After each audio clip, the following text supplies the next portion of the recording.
Hello ನಮಸ್ಕಾರ. Dharmasthala SIT ತನಿಖೆ 18 ದಿವಸ ಕಳೆಯಿತು. 18 ದಿವಸ ಕಳೆದರೂ ಕೂಡ ಸಾಕ್ಷಿದಾರ ಎಸ್ಐಟಿ ಅಧಿಕಾರಿಗಳ ಜೊತೆನೇ ಇದ್ದಾನೆ. ಆ ಸಾಕ್ಷಿದಾರ ಸೋಮವಾರದ ಒಳಗಾಗಿ ಅರೆಸ್ಟ್ ಆಗ್ತಾನ. ಧರ್ಮಸ್ಥಳ ಫೈಲ್ಸ್ಗೆ ಬಿಗ್ ಟ್ವಿಸ್ಟ್ ಸಿಗ್ತಾ ಇದೆ. ದಿನದಿಂದ ದಿನಕ್ಕೆ ಹೊಸ ತಿರುವು. ದೂರುದಾರ ಅರೆಸ್ಟ್ ಆಗ್ತಾನ. ಹಾಗಾದ್ರೆ ದೂರುದಾರ ಭೀಮ ಅರೆಸ್ಟ್ ಆಗ್ತಾನ, ಮಾಸ್ಕ್ ಮ್ಯಾನ್ ಬಂಧನ ಆಗುತ್ತಾ ಅನ್ನುವಂತಹ ಚರ್ಚೆಗಳು ಶುರುವಾಗಿದೆ. ಸೋಮವಾರದ ಒಳಗೆ ಅತಿ ದೊಡ್ಡ ಬೆಳವಣಿಗೆ ಅಂತಾರೆ ಡಿಕೆ ಶಿವಕುಮಾರ್. ಮೊನ್ನೆ ದಿನ ಅವರೇ ಹೇಳಿಕೆ ಕೊಟ್ಟಿದ್ದು. ಸುಳ್ಳು ಮಾಹಿತಿ ಕೊಟ್ಟಿದ್ರೆ ಕ್ರಮ ಅಂತಾರೆ ಗೃಹ ಮಂತ್ರಿ. ಸರ್ಕಾರವೇ ಹಿಂಗ್ ಮಾತನಾಡ್ತಿರ್ಬೇಕಾದ್ರೆ ಸೋಮವಾರ ಸದನಕ್ಕೆ ಉತ್ತರ ಕೊಡಬೇಕಾಗಿದೆ ಪರಮೇಶ್ವರ್. ಎಸ್ಐಟಿ ತನಿಖೆಗೆ ಸರ್ಕಾರದ ಒಳಗೆ ಮತ್ತು ಹೊರಗೆ ಆಕ್ರೋಶ ಇದ್ದಂಗೆ ಕಾಣ್ತಿದೆ. ಎಸ್ಐಟಿ 20 ದಿನದಿಂದ ತನಿಖೆ ನಡೆಸ್ತಾ ಇದ್ರು, ಏನೂ ಸಿಕ್ಕಿಲ್ಲ. 17 ಗುಂಡಿ ಆಗಿದ್ರು, ಸಿಕ್ಕಿದ್ದು ಬರೀ ಲೋಡ್ಗಳಷ್ಟು ಮಣ್ಣಷ್ಟೇ. ದೂರುದಾರ ಆರೋಪಿಸಿದಂತೆ ಎಲ್ಲಿಯೂ ಏನೂ ಸಿಕ್ಕಿಲ್ಲ. ದೂರುದಾರ ಎಲ್ಲೆಲ್ಲಿ ಅಗಿಬೇಕು ಅಂತ ತೋರಿಸ್ತಾ ಇದ್ನೋ ಅಲ್ಲೆಲ್ಲವೂ ಕೂಡ JCB ಬಂದು ಅಗೀತು. ಎಲ್ಲೆಲ್ಲಿ ಅನುಮಾನ ಇದೆ ಅಂತ ಹೇಳ್ತಾ ಇದ್ನೋ ಅಲ್ಲೆಲ್ಲವೂ ಕೂಡ ಶೋಧ ಕಾರ್ಯ ಮುಂದುವರಿಯಿತು. ಸದನದಲ್ಲಿ ಸರ್ಕಾರದ ವಿರುದ್ಧ ಕೆಂಡ ಕಾರ್ತಾ ಇದೆ ಕೇಸರಿ ಪಡೆ. ಇದು ಸರ್ಕಾರಕ್ಕೂ ಮುಜುಗರ ತಂದೊಡ್ಡಿದೆ. ಹಾಗಾಗಿ ಒತ್ತಡಗಳು ಹೆಚ್ಚಾದಾಗ ಸೋಮವಾರದ ಒಳಗೆ ಒಂದು ಬಹುದೊಡ್ಡ ಬದಲಾವಣೆಗಳಾಗ್ತಾವ ಎನ್ನುವಂತಹ ಚರ್ಚೆಗಳು ಶುರುವಾಗಿದೆ. ಎಸ್ಐಟಿ ಅಧಿಕಾರಿಗಳು ತನಿಖೆಯನ್ನು ಮಾಡ್ತಾ ಇದ್ದಾರೆ. ಪಾತಾಳ ಗರಡಿ ಭರದಿಂದ ಸಾಗ್ತಾ ಇದೆ. ಎಸ್ಐಟಿ ಅಧಿಕಾರಿಗಳು ಹೇಳಬೇಕಲ್ಲ, ಮಧ್ಯಂತರ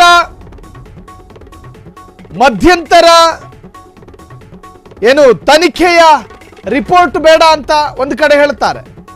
ಆದರೆ ಎಸ್ಐಟಿ ಅಧಿಕಾರಿಗಳು ಈವರೆಗೂ ಸ್ಪಷ್ಟೀಕರಣವನ್ನು ಕೊಟ್ಟಿಲ್ಲ. ನಮ್ಮ ತನಿಖೆ ಎಡವಟ್ಟಾಗಿದೆ, ನಮ್ಮ ತನಿಖೆಯಲ್ಲಿ ಏನೇನು ಸಿಗಲಿಲ್ಲ, ಸಾಕ್ಷಿದಾರ ನಮ್ಮನ್ನು ದಿಕ್ಕು ತಪ್ಪಿಸ್ತಾ ಇದ್ದಾನೆ, ಸಾಕ್ಷಿದಾರ ನಮ್ಮ ಬಳಿ ಸುಳ್ಳು ಮಾಹಿತಿಯನ್ನು ಕೊಟ್ಟಿದ್ದಾನೆ. ಎಸ್ಐಟಿ ಅಧಿಕಾರಿಗಳಿಗೆ ಸ್ವತಂತ್ರವಾದ ಅಧಿಕಾರವನ್ನು ಕೊಟ್ಟ ನಂತರ ಸರ್ಕಾರವೇ ಬಾಗ್ಲಲ್ಲಿ ನಿಂತ್ಕೊಂಡು ಬಾಯ್ ಬಡ್ಕೊಂಡ್ರೆ ಸಾಮಾನ್ಯ ಜನರಿಗೆ ಗೊಂದಲ ಆಗೋದಿಲ್ವೇನು? ಸಾಮಾನ್ಯ ಜನರ ಮನಸ್ಸಿಗೆ ಕಾಂಪ್ಲಿಕೇಟೆಡ್ ಅಂಶಗಳನ್ನು ತುಂಬ್ತೀರೇನು? ಒಂದು ಕಡೆ ಡಿಕೆ ಶಿವಕುಮಾರ್ ಹೇಳ್ತಾರೆ ಷಡ್ಯಂತ್ರ ನಡೆದಿದೆ. ಮತ್ತಿನ್ಯಾವ ಪುರುಷಾರ್ಥಕ್ಕೆ ಎಸ್ಐಟಿಯನ್ನು ರಚನೆ ಮಾಡಿದ್ರಿ? ನಿಮಗೆ ಷಡ್ಯಂತ್ರ ನಡೆದಿರುವ ಬಗ್ಗೆ ಮಾಹಿತಿ ಇದ್ದರೆ ನೀವ್ಯಾಕ್ರಿ ಎಸ್ಐಟಿ ರಚನೆ ಮಾಡ್ತೀರಿ? ನೀವೇ ಸರ್ಕಾರ ಅಂದ ಮೇಲೆ ಸರ್ಕಾರದ ನಿರ್ಧಾರಗಳನ್ನು ಎಡವಟ್ಟು ಅಂತ ಕರೀತೀರೇನು? ಮತ್ತೊಂದು ಕಡೆ ಆರೋಗ್ಯ ಸಚಿವರು ಅದು ಏನು ಮಾತನಾಡ್ತಾರೋ, ಎಡಪಂಥೀಯ ಸಂಘಟನೆಗಳು ಬಂದು ಒತ್ತಡ ಹಾಕಿದ ನಂತರ ನಾವು ಎಸ್ಐಟಿಯನ್ನು ರಚನೆ ಮಾಡಿದ್ವಿ ಅಂತ ಹೇಳಿದ್ರು. ನೀವು ಯಾರ ಪರ ಯಾರ ವಿರುದ್ಧ ಅನ್ನೋದೇ ಅರ್ಥ ಆಗ್ತಾ ಇಲ್ಲ. ಮತ್ತೊಂದು ಕಡೆ ಪರಮೇಶ್ವರ್ ಅವರಿಗೆ ಒತ್ತಡಗಳು ಹೆಚ್ಚಾಗ್ತಾ ಇದೆ. ಸದನದಲ್ಲಿ ಕೇಸರಿ ಕಲಿಗಳು ಎದ್ದು ನಿಂತುಕೊಂಡು ಅಭಿವೃದ್ಧಿಯ ಬಗ್ಗೆ ಮಾತನಾಡ್ತಾ ಇಲ್ಲ. ಆ ಸಾಕ್ಷಿದಾರನನ್ನು ಒಳಗಾಕಿ ಅನ್ನುವಂತಹ ಕೂಗು. ಹಾಗಾದ್ರೆ ಎಲ್ಲವೂ ಸರ್ಕಾರವೇ ರಚನೆ ಮಾಡಿದ ಮೇಲೆ ಸರ್ಕಾರವೇ ಹೇಳ್ತಾ ಇರೋದು ಇದು ಷಡ್ಯಂತ್ರ ಅಂತ. ಇದನ್ನು ಹೆಂಗೆ ಪರಿಗಣಿಸ್ಕೋಬೇಕು? ಸಾಮಾನ್ಯ ಜನರು ನ್ಯಾಯ ಸಿಗುವ ನಿರೀಕ್ಷೆಯಲ್ಲಿ ಕಾದು ಕೂತಿರುವಾಗ, ಸಾಮಾನ್ಯ ಜನರು ಹೆಣಹೂತ ಪ್ರಕರಣದಲ್ಲಿ ಬಹುದೊಡ್ಡ ಸಾಕ್ಷಿಗಳು ಸಿಗಬಹುದು ಅನ್ನೋ ನಿರೀಕ್ಷೆಯಲ್ಲಿರಬೇಕಾದ್ರೆ ಸರ್ಕಾರ ವಿಧಾನಸೌಧದ ಮುಂದೆ ನಿಂತ್ಕೊಂಡು ಹೇಳ್ತಾ ಇರೋದು ಇದರಲ್ಲೇನೋ ಷಡ್ಯಂತ್ರ ಇದೆ. ಅದನ್ನು ಹೇಳಬೇಕಾಗಿರೋದು ಎಸ್ಐಟಿ ಕಣಯ್ಯ. ಎಸ್ಐಟಿಯ ತನಿಖೆಯಲ್ಲಿ ಹೊರಬರಬೇಕಲ್ವಾ? ಮುಸುಕುದಾರಿ ತಪ್ಪು ಮಾಹಿತಿ ಕೊಟ್ರೆ ಯಾವುದೇ ಮುಲಾಜಿಲ್ಲದೆ ಒಳಗಾಕಿ. ಆದರೆ ತನಿಖೆ ಪೂರ್ಣಗೊಳ್ಳದೆ ಅಪೂರ್ಣ ಸ್ಥಿತಿಯಲ್ಲಿ ಇರಬೇಕಾದ್ರೇನೆ ಎಲ್ಲ ತರಹದ ನಿರ್ಧಾರಕ್ಕೂ ಸರ್ಕಾರನೇ ಬರುತ್ತೆ ಅನ್ನುವುದಾದ್ರೆ ನಿಜಕ್ಕೆ ಅರ್ಥ ಆಗ್ತಾ ಇಲ್ಲ.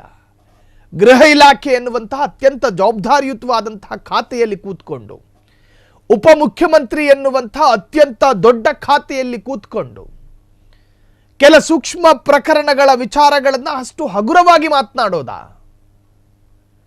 ಸಾರ್ವಜನಿಕವಾಗಿ ಮಾಧ್ಯಮದ ಮುಂದೆ ಹೆಣಹೂತ ಪ್ರಕರಣ ಎನ್ನುವಂತಹ ಅತ್ಯಂತ ಕರ್ನಾಟಕದ ಚರಿತ್ರೆಯಲ್ಲೇ ಮ್ಯಾಸಿವ್ ಪ್ರಕರಣವಾಗಿ ಪರಿಣಮಿಸಿರುವಂತಹ ಆ ಪ್ರಕರಣದ ಬಗ್ಗೆ, ಆ ಸೂಕ್ಷ್ಮ ವಿಚಾರದ ಬಗ್ಗೆ ಅಷ್ಟೊಂದು ಹಗುರವಾಗಿ ಹೇಳೋದಾ? ಈಗಂತಾನೂ ಕೂಡ ಚರ್ಚೆಗಳು ಶುರುವಾಗಿದೆ. ಅದರ ಅರ್ಥ ನಾವು ಸಾಕ್ಷಿದಾರನನ್ನು ಸಂರಕ್ಷಣೆ ಮಾಡಿ ಅಂತ ಹೇಳ್ತಿಲ್ಲ.